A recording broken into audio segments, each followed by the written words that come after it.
Thuhet për Isën a.s.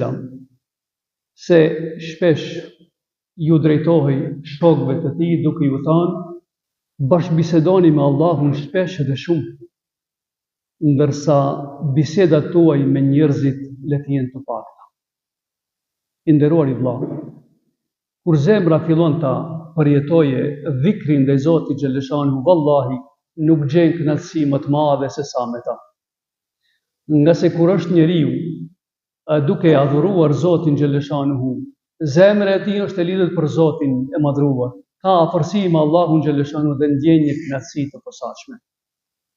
Pra, kur zemra mësohet me përmendje të Zotit xhaleshanuhu, nuk i bën përshtypje a qëndron me njerëzit apo nuk qëndron me njerëzit, nga se e ka gjetë prehjen dhe gjallërinë e saj.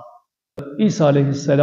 ju drejtohet shokëve të vet, por në të njëjtën kohë na drejtohet edhe neve në këtë muaj të Ramazanit, në veçantë në 10 e fundit.